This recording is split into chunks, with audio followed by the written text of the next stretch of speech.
Hi, everybody. Today we are going to talk about control of eukaryotic genes. So now that we know about how prokaryotic genes are controlled, we are going to talk about how eukaryotic genes are controlled. And we're going to go through one of the mechanisms today of eukaryotic control.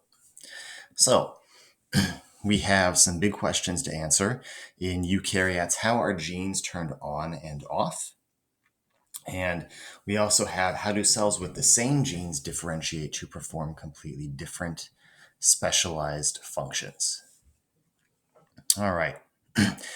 So we already went over prokaryotes. So prokaryotes are single celled. They evolve to grow and divide rapidly, right? They have to do their jobs and they have to do them very quick. And they have to grow and respond to changes in their external environment very quickly, right? They have to exploit the transient resources they have as soon as they get them. So gene regulation is going to turn genes on and off rapidly, and it's going to adjust the levels of enzymes for synthesis and digestion. Okay, so in eukaryotes, gene regulation evolved because eukaryotes are generally multicellular and they have to have a certain internal condition that we call homeostasis. Right, the same temperature, the same blood sugar level, the same levels of hormones, sometimes the same levels of salinity, the same levels of water. So because we don't want those levels to change, all of the cells have to work together to maintain homeostasis. So we have all these different systems we have to regulate the body as a whole. Okay, so that leads to growth and development as we regulate and make minor changes. So gene regulation in eukaryotes is a long-term process. And it's for specialized cells, and it's to turn on and off a large number of genes. So it coordinates the body as a whole rather than just an individual cell like a prokaryote. A prokaryote cell has to do everything. A eukaryotic cell wants to be consistent. So the steps of gene control are the ones you see coming up here. There's chromatin remodeling, there's remodeling during transcription, there's post-transcription, there's translational control, and there's post-translational control. Today we're only going to get to number one. We're just going to talk about chromatin remodel. Okay, so this video I'll post so you can see what it's all about.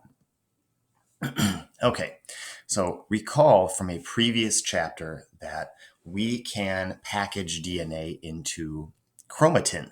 Remember, we differentiated a chromatin from a chromosome. Well, the degree with which we package DNA is going to tell us whether a gene is off or on. So if we can make chromatin a little bit tighter, now that's not as tight as a chromosome, but it is still pretty tight. It's tighter than normal chromatin. If we can tightly wrap the chromatin around histones, then that actually turns the gene off. As you can see the DNA here in purple, if it wraps around the pink histone very, very tightly, and it's going to be difficult for RNA polymerase to attach. If it's a little bit looser, then there's a little bit more room and RNA polymerase can attach. Heterochromatin is the darker stuff. This is the stuff that is tightly packed. This is the stuff that is off. You can actually see it in this microscope.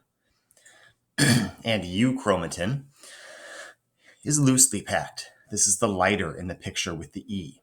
This can be read by RNA polymerase because it is loose. There's lots of room for RNA polymerase to attach. Euchromatin is lighter. Heterochromatin, which you can see as different, is darker. All right, so to review, euchromatin is when the genes are switched on because euchromatin is loose. Euchromatin is active. The genes are active in eukaryotic cells. Those genes are usually euchromatin. The heterochromatin is genes that are switched off. So these dark spaces in the nucleus, those are heterochromatin, and those genes are probably off in the cell.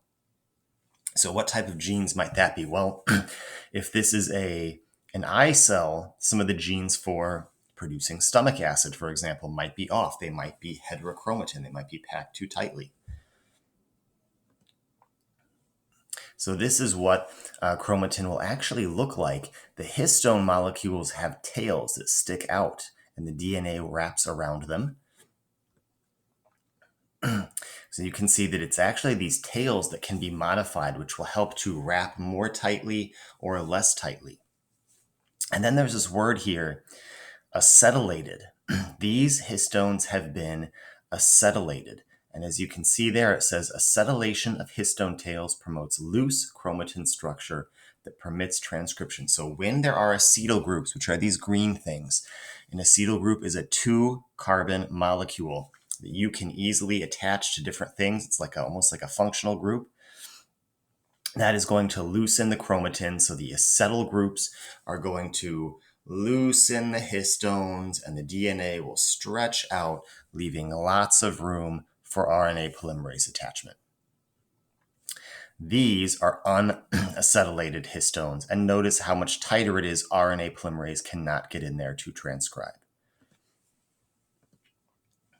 So heterochromatin is off. Heterochromatin you should associate usually with methyl groups. A methyl group is a 1-carbon molecule.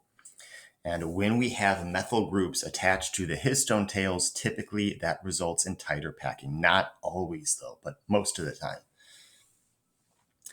Euchromatin you can associate with acetyl groups. Acetyl groups are 2-carbon molecules that are going to attach like that, and they are going to loosen. So transcription repressed with heterochromatin, transcription active with euchromatin. All right, so transcription can happen when there is euchromatin. Now, histones are not the only thing we can methylate. We can also simply methylate the DNA. Methylation of DNA is going to block DNA transcription. Now remember that methylation means to stick a carbon molecule on your DNA. So we actually see that here. Here is the base cytosine, and cytosine can be methylated. Notice how now there's a methyl group attached to cytosine. That methyl group is going to prevent the attachment of RNA polymerase. The gene is essentially turned off. So the attachment of methyl groups to cytosine specifically, we notice this most of the time with cytosine, and that is a near permanent inactivation of genes. So the genes are permanently turned off, or almost permanently. All right. So here we have more on acetylation. Acetylation of histones, so this is not the DNA, we're back to histones, will enable transcription.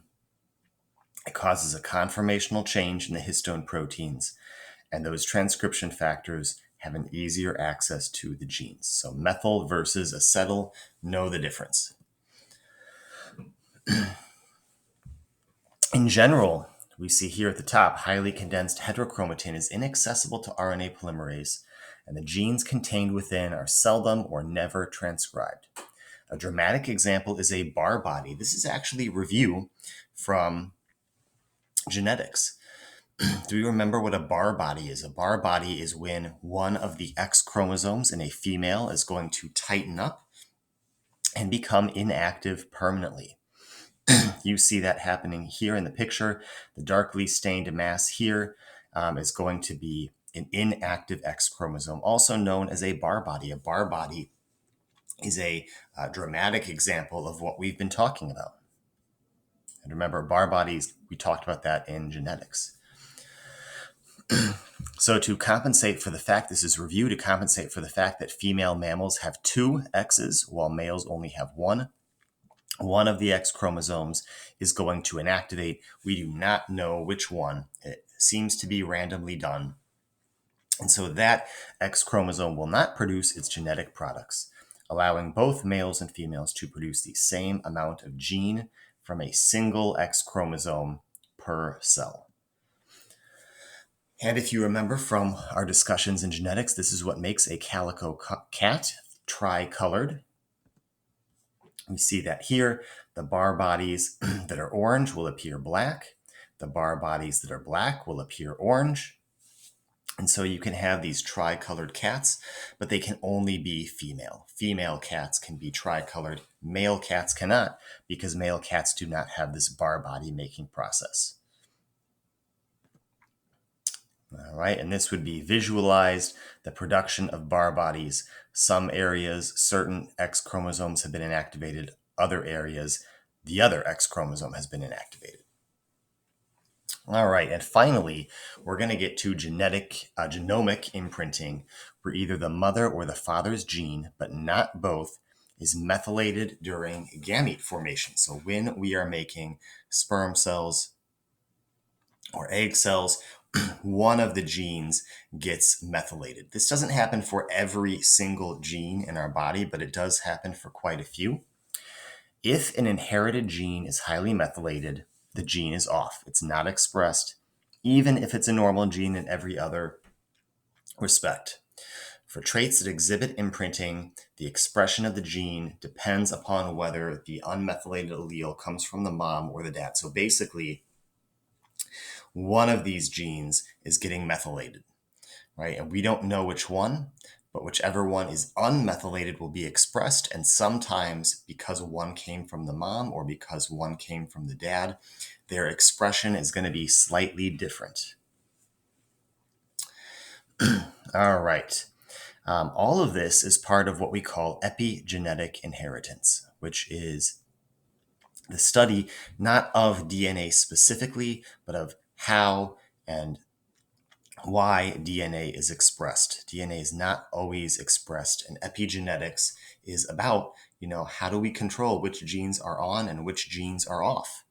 So it's sort of like epigenetic, it's sort of like the level above genetics. It is controlling genetics. It's not all genes, it's also the control of genes. So that is where we're going to end for today. Let me know if you have any questions. Have a good day.